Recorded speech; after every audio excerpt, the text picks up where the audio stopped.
روسی میڈیا نے یہ اطلاع دی ہے کہ 7,33,000 بیرل روس خام تیل پاکستان بندرگاہ پہنچنے والا ہے. ٹھیک ہے جی، پہنچنے والا ہے. لیکن یہاں پہ 113 ارب روپیہ ایک ہی رات میں پاکستان کی عوام کی جیبوں سے نکال لیا گیا، اور کسی کو نہ شرم آئی نہ حیا آیا. اور ان کے اپنے جو عللے تللے ہیں، میرے سامنے کچھ کمپیریزن پڑے ہیں. پہلے تو ذرا ماہرین معیشت جو کہہ رہے ہیں، پہلے تو ان کی بات سن لیں، کیونکہ اگر کوئی عام آدمی کہے تو کہیں کہ جناب یہ تو ان کو کچھ پتہ ہی نہیں ہے. یہ 7,33,000 بیرل روسی خام تیل جلد پاکستان پہنچنے والا ہے جی، پورٹ قاسم. اور یہ سستا تیل ہے، سستا تیل آ رہا ہے، لیکن انہوں نے 113 ارب روپیہ پاکستان کی عوام کی جیبوں سے نکال لیا ہے، 55 روپے فی لیٹر اضافہ کر کے.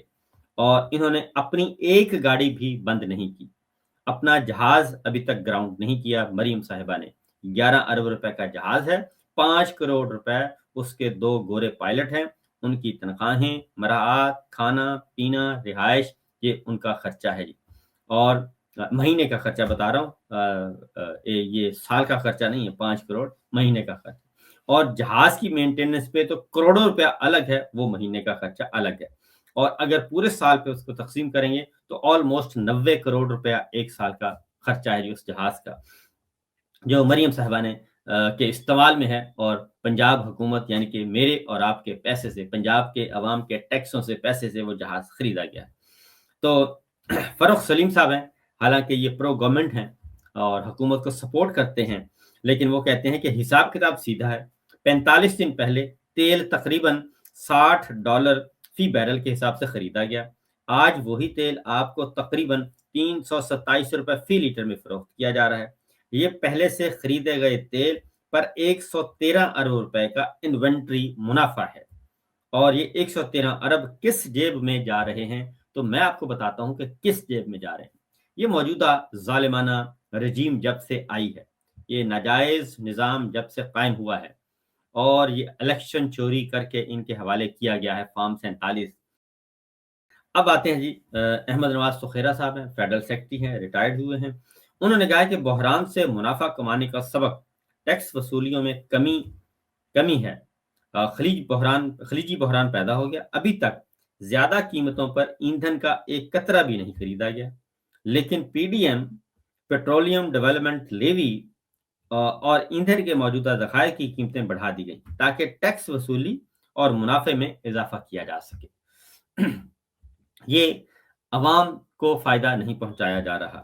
اس کے بعد یہ کمپیریزن ہے جی، آگے یہ ہے 55 روپے سے یکدم اضافہ. عمران خان صاحب کے 4.25 سال حکومت ان کی رہی، اور ان 4.25 سالوں میں مجموعی طور پر 4.25 سالوں میں 55 روپے کا اضافہ کیا گیا فی لیٹر. مجموعی طور پہ 4 سالوں میں انہوں نے ایک رات میں 55 روپے کا اضافہ کیا. یہ سامنے چارٹ پڑا ہے، اور اگر آپ دکھا دیں تو وہ زیادہ اچھا ہوگا جی. تو یہ چارٹ آ گیا جی، 55 روپے سے یکدم اضافہ. یہ 55 روپے ایک رات میں اضافہ، اور عمران خان صاحب کا اضافہ تھا 4 سالوں میں 55 روپے. تو یہ سچویشن ہے. اس وقت چند روپے اضافہ کیا جاتا تھا تو ادھم مچا دیا جاتا تھا. تو اس کے بعد ہے جی، مریم نواز صاحبہ کیا کہتی تھیں اس وقت؟ تصویریں لگاتی تھیں، پیٹرول پمپ پہ لائنیں لگی ہوئی ہیں. جب 10 روپے، 5 روپے، 7 روپے قیمت بڑھائی جاتی تھی تو اس وقت وہ کہتی تھیں کہ لاہور، اسلام آباد، گجرانوالہ کی یہ تصاویر جو ہیں، یہ صرف پیٹرول کے لیے انتظار قطاروں کی نہیں، بلکہ عوام کے قرب، تکلیف اور بے بسی کی داستان ہیں. یہ تصویر لگی ہوئی ہے سامنے، بے بسی کی داستان ہے. میری دعا ہے انہی کتاروں میں عمران خان، اس کو مسلط کرنے والے وزراء بھی کھڑے ہوں. مسلط کرنے والے یعنی کہ فوجی بھائیوں کو کہہ رہی ہیں کہ عمران خان کو جنہیں مسلط کیا ہے وہ بھی کھڑے ہوں، تاکہ انہیں پتہ چلے کہ عوام پر کیا قیامت ٹوٹی. تو اس وقت ہم یہ کہیں گے مریم صاحبہ کے ٹویٹ کو تھوڑا سا امینڈمنٹ کر کے کہ جناب انہوں نے تو 4 سالوں میں 55 روپے اس وقت بڑھے تھے، تو اب انہی کتاروں میں مریم نواز، نواز شریف، شہباز شریف، زرداری صاحب اور ان کو مسلط کرنے والے، فارم 47 دینے والے اور وزراء بھی کھڑے ہوں، تاکہ انہیں پتہ چلے کہ عوام پر کیا قیامت ٹوٹی۔ تو یہ اگلی خبر ہے۔ اس کے بعد جی اب اگلی بات ایک اور بتا دوں کہ آبنائے ہرمز سے جو تیل آ رہا ہے اور اس میں پاکستان کو بلا تعطل پیٹرول کی جو سپلائی ہے وہ جاری ہے۔ ایرانی فوج کے ترجمان نے کہا ہے کہ آبنائے ہرمز اب بھی کھلا ہے، صرف صہیونی ادارے اسرائیل اور امریکہ سے تعلق رکھنے والے جہاز کو نشانہ بنایا جائے گا اگر وہ آبنائے ہرمز عبور کرنے کی کوشش کریں گے۔ الجزیرہ کی رپورٹ ہے، ایران کی فوجی ترجمان نے یہ بات کہی ہے اور یہ بات درست ہے کہ آبنائے ہرمز کھلا ہے، پیٹرول آ رہا ہے اور روس سے سستا آ رہا ہے، اور لیکن یہاں پہ اور پھر ایران سے جو سمگل ہو کے آتا ہے وہ اس کے علاوہ ہے، لیکن چونکہ کوئی والی وارث نہیں ہے اور اس رجیم کی پشت پناہی کرنے والے بہت تگڑے لوگ ہیں اور ان کو یہ سب کچھ پسند ہے، تو یہ ہوا ہے جی۔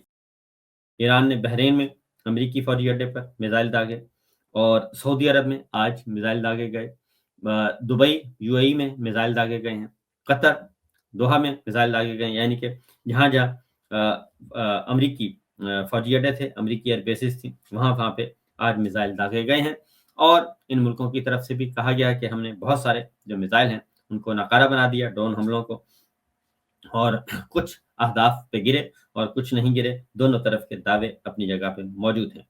اور اس کے بعد ہی ایران کی قومی سلامتی کمیٹی نے آج یہ اعلان کیا ہے کہ خامنائی کے قتل کا بدلہ لینے تک دشمنوں کے خلاف جنگ جاری رہے گی اور ہم جنگ بند کرنے کا کوئی ارادہ نہیں رکھتے۔ اصفہان اور تہران میں امریکہ اور اسرائیل کے حملوں میں بھی 8 افراد آج کی رپورٹ کے مطابق ہو چکے ہیں۔ امریکی میڈیا نے یہ رپورٹ کی ہے کہ فوجی اڈے میزائل لانچرز جو ہیں وہاں پہ ان کو نشانہ بنایا گیا ہے، اور ایرانی پاسداران انقلاب کی ایروسپیس فورس نے اسرائیلی ڈرون مار گرایا ہے، اور اسرائیلی ڈرون کو مار گرایا یہ ایران نے کیا جی۔ اور اسی طریقے سے حزب اللہ جو ہے وہ باقاعدہ طور پہ اس لڑائی میں شریک ہو چکی ہے جی، اور لبنان حزب اللہ کو غیر مسلح کرے ورنہ سنگین نتائج کے لیے تیار ہوں۔ اسرائیلی وزیر دفاع بھی آ گئے ہیں، جبکہ حزب اللہ نے بھی کہا ہے کہ اسرائیل جو ہے وہ اپنے شمالی اسرائیل کے رہائشیوں کو خالی کرنے کی ہدایت کرتی ہے۔ حزب اللہ نے کہا ہے کہ شمالی اسرائیل کے رہائشی علاقوں کو خالی کیا جائے ورنہ پھر ہم آپ کو تہس نہس کر دیں گے۔ یہ حزب اللہ کی طرف سے آیا ہے، کیونکہ حزب اللہ کو سپورٹ کرتا ہے ایران، اور دوسرا لبنان کو اس وقت سپورٹ کر رہا ہے فرانس، اور کیونکہ وہ نہیں چاہتے کہ وہاں پہ لڑائی چھڑے گی تو سارا کا سارا اثر جو ہے وہ فرانس پہ آتا ہے۔ تو فرانس کے صدر میکرون جو ہے وہ کافی کوشش کر رہے ہیں، لیکن لڑائی میں اب وہ ایریا بھی آ چکا ہے، لبنان بھی اور اسرائیل کے ساتھ براہ راست تصادم شروع ہو چکا ہے، اور تہران اور اصفہان میں بھی آج حملے ہوئے ہیں۔ امریکہ کا اسرائیل کو $151 ملین کے بم فروخت کرنے کا فیصلہ ہوا ہے۔ امریکہ اسرائیل کو $151 ملین کے بم فروخت کرے گا، اور پہلے بھی کہا گیا تھا کہ اسلحے کی کمی درپیش ہے، اور معاملہ جو ہے وہ ہو رہا ہے جی۔ اس کے ساتھ ساتھ جی امریکہ نے یہ کلیم کیا ہے کہ جنگ کے آغاز سے اب تک ایران میں 6,668 سویلین یونٹس، 14 میڈیکل سینٹر اور 65 اسکولوں کو نشانہ بنایا گیا ہے۔ اور ایران کی پڑوسی ممالک کو ایران نے جی آج پیشکش کی ہے دوبارہ سے۔ ایران کے صدر مسعود صاحب نے یہ کہا ہے کہ پڑوسی ممالک کے خلاف کوئی حملہ یا میزائل حملے نہیں کیے جائیں گے، اور لیکن اس صورت میں کہ اگر ایران کے خلاف ان ممالک کی کسی بھی ملک کی سرزمین ایران کے خلاف استعمال نہیں ہوگی، کسی بھی ملک کے فوجی اڈے سے، امریکی فوجی اڈے سے ایران پر حملہ نہیں ہوگا، تو یہ سب کچھ ہم بھی نہیں کریں گے۔ ہم صرف ان ملکوں پہ حملہ کریں گے جہاں سے ہم پہ میزائل داغے جا رہے ہیں، یا جن کے فوجی اڈے یا ایئر سپیس یا زمین استعمال ہو رہی ہیں، زمین استعمال ہو رہی ہے۔ تو یہ صورتحال ہے۔ اس کے بعد جی اگلا جو ہے انڈین ایک جرنلسٹ ہیں، انہوں نے یہ دعویٰ کیا ہے اور انہوں نے کہا ہے کہ ایران کے حملوں نے اسرائیل کے جو بنکرز ہیں وہ 100 میٹر گہرے جو تھے وہ بھی محفوظ نہیں رہے۔ جو اسرائیل امریکہ کی طرف سے میزائل داغے گئے وہ بھی محفوظ نہیں رہے، اور ان کا بھی حشر نشر ہوا ہے۔ اور اسرائیل کے جو بنکرز، کیونکہ اسرائیل کو جو سب سے زیادہ ایج حاصل تھا وہ بنکرز کا تھا، لیکن اب سامنے آ رہی ہیں چیزیں کہ وہ بنکرز جو ہیں وہ محفوظ نہیں ہیں، اس لیے ان کو بھی نشانہ بنایا گیا ہے۔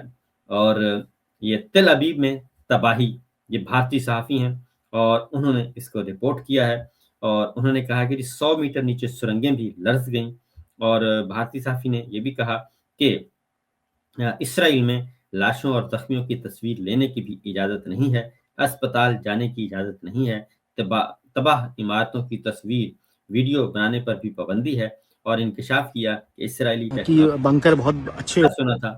سنیے جی۔ ہے نا، تو وہ دیکھتا ہی نہیں کہ بھارتی ہے کہ اسرائیلی ہے۔ صحیح بات اور آپ کے بغل میں نا گولیاں سے تو آپ بچ جائیں گے، رائٹ لیفٹ چوٹ لگے گی، مثال سے آپ بچیں گے نہیں۔ اور یہ کہنے کی باتیں تھیں کہ بنکر بہت اچھے ہوتے ہیں، 100 فٹ گہرے بنکر میں ہم نے دیکھا کہ لوگ مر گئے وہاں پہ، اور آپ کو کچھ نہیں بتایا جا رہا اصلیت کیا، کیونکہ ہمیں کچھ بتا، یہ تو انڈین میڈیا ہے، دھنیواد دینا چاہیے سرکار کا، کتنی بہترین سرکار ہے ہماری۔ وہاں تو سرکار آپ کو کچھ بتا نہیں رہی، آپ وہاں ویژول نہیں لے سکتے لاشوں کے، اسپتال آپ نہیں جا سکتے ہیں، اور جب گھٹنا ہوتی تو ہمیں معلوم ہی نہیں کہ جگہ کون سی، جیسے آپ کو ہمیں معلوم ہے کہ ابھی گور سٹی میں جانا ہے، وہاں پہ کس جگہ جانا ہے گھٹنا، یہ ہمیں معلوم ہی نہیں، کیونکہ کون بتانے والا ہمیں۔ اور جب ہم اگلے دن صبح پہنچ رہے ہیں، اور سارے اور بھی پترکار، صرف سادرا نہیں اور بھی جتنے پترکار، بولا جا رہا ہے کہ اونلی 1 کیجولیٹی 1% ڈائڈ، لیکن وہاں پہ جو لوکل جو اسرائیلین جو کہ یہاں پہ ہماچل وچل آتے ہیں پھونکنے کے لیے، انہوں نے بتایا دیر ور 4 houses nobody is alive۔ اس سے پتہ لگتا ہے کہ بڑی وہاں گھٹنا ہوئی۔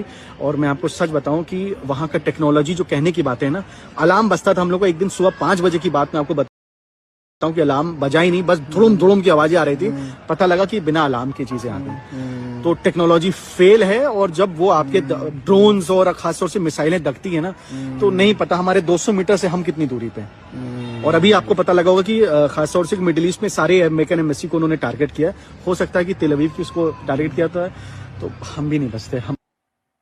تو یہ ایکچوئل سچویشن ہے جی، یہ صورتحال ہے۔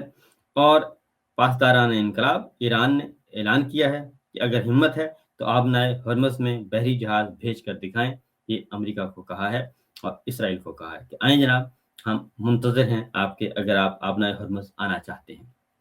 تو سمپل سی بات ہے جی۔ آخر میں ہم آپ کو شہباز شریف صاحب کا سنائیں گے، ایک اہم ترین انہوں نے فرمایا تھا، اگر تیار ہے تو وہ سنا دیں جی، اور اس کے بعد ہم اجازت۔ ڈانگ آپ کو پھرنی ہے انشاءاللہ، ڈانگ آپ کو پھرنی ہے انشاءاللہ۔ بیٹھیں تھوڑا